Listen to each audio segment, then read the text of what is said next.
Picture the Earth we know, blue oceans, green continents, a gentle atmosphere, and then stretch it outward until it fills the sky the way the sun does now. Imagine our planet swollen until its diameter is about 1.4 million kilometers, more than 100 times larger than today.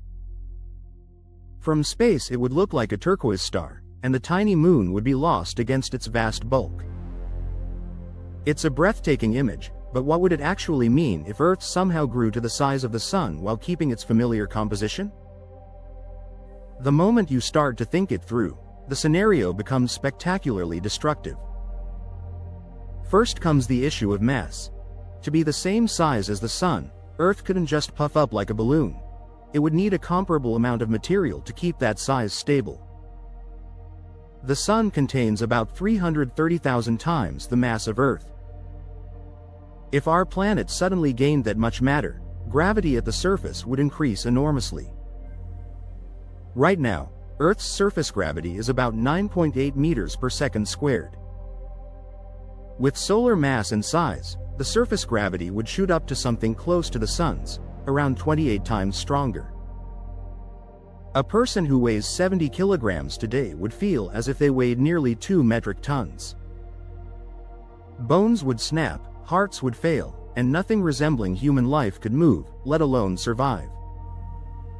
But even that comparison is generous, because Earth isn't made of the same stuff as the sun. Our planet is mostly rock and iron. If you tried to scale a rocky planet up to the sun's diameter without changing its composition, gravity would crush the rock into degenerate matter long before it got anywhere near solar size. In reality, the material would collapse under its own weight and ignite into nuclear fusion long before it reached that scale.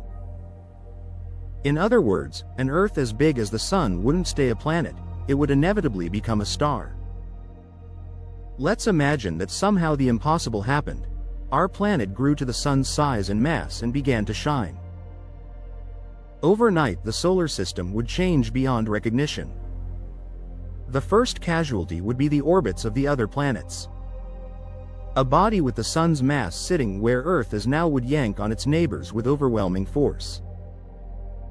Mercury and Venus would be drawn inward or slingshotted outward depending on the details of the growth. Mars, Jupiter, and the outer planets would have their orbits stretched into new shapes or ejected completely. The careful gravitational choreography that has lasted for billions of years would dissolve in chaos. Closer to home, our moon would not survive. The expanding Earth would quickly engulf the moon's orbit. At first, the moon might spiral inward under the growing gravitational pull, breaking apart into a ring of debris. Before long, it would be swallowed entirely, disappearing into the seething new star.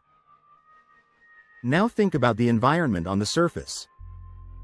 As Earth's mass increased, the pressure and temperature at its core would rise until nuclear fusion began.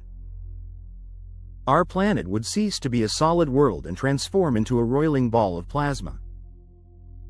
The surface, if we can call it that, would glow at thousands of degrees Kelvin.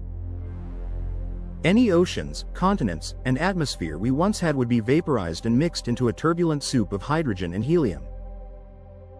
There would be no ground, only layers of hot gas descending toward a dense, burning core. The transformation would not be gentle for the rest of the solar system. A new star appearing at Earth's orbit, just one astronomical unit from the existing sun, would flood space with radiation. For a brief time there would be two suns in the sky. The combined energy would roast every planet.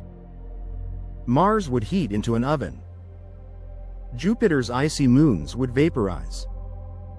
Even distant Neptune would feel a significant rise in temperature. Eventually, the gravitational tug-of-war between our new sun Earth and the original sun would decide the system's fate. The two stars might orbit each other as a close binary, but more likely their mutual gravity would destabilize everything. Over millions of years they could spiral together and merge, releasing a burst of energy that outshines entire galaxies for a moment, a cataclysmic nova visible across the cosmos. Let's step back and consider how day-to-day life would have changed long before those grand celestial fireworks. Even if we imagine some magical force preventing fusion so that Earth remained a cold, solid body the size of the Sun, the consequences are still lethal. The planet's escape velocity would climb from today's 11 kilometers per second to something exceeding hundreds of kilometers per second. No spacecraft could leave. Atmosphere would be crushed into supercritical fluids thousands of kilometers thick. Mountains would flatten under the sheer weight of gravity. The rotation of such a huge world would also matter.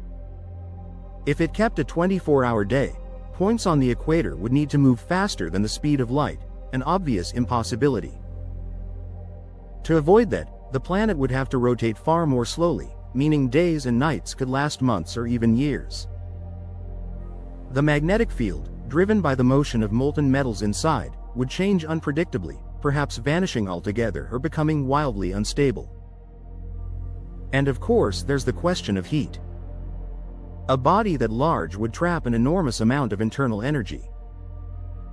Even without fusion, it would remain a slow cooling ember for billions of years, radiating enough heat to sterilize anything on or near its surface. On a cosmic scale, a sudden Earth-to-Sun transformation would be an unmistakable beacon. Telescopes in distant galaxies would detect a brand new star where our quiet blue planet used to be. Astronomers might watch in amazement as the orbits of the remaining planets wobble and scatter. If intelligent life elsewhere had been tracking our radio signals, they would know immediately that something dramatic had ended our civilization. This scenario, while purely hypothetical, highlights how delicately balanced our solar system is. The Sun's size and Earth's size aren't random accidents, they're products of how stars and planets form. Stars need enough mass to ignite fusion. Planets need to stay well below that threshold to remain solid worlds. Switch those roles, and everything familiar disappears. So what if Earth were as big as the Sun? It would no longer be a cradle for life. It would become a new star, erasing oceans, continents, and atmosphere in an instant. The Moon would be gone, the solar system would be torn apart, and two suns would blaze where once there was one, until gravity forced an even more dramatic finale. It's a reminder that our planet's modest size is not a limitation but a gift. Only by staying small can Earth remain the rare blue oasis we call home, balanced delicately between the cold of space and the furnace of the stars.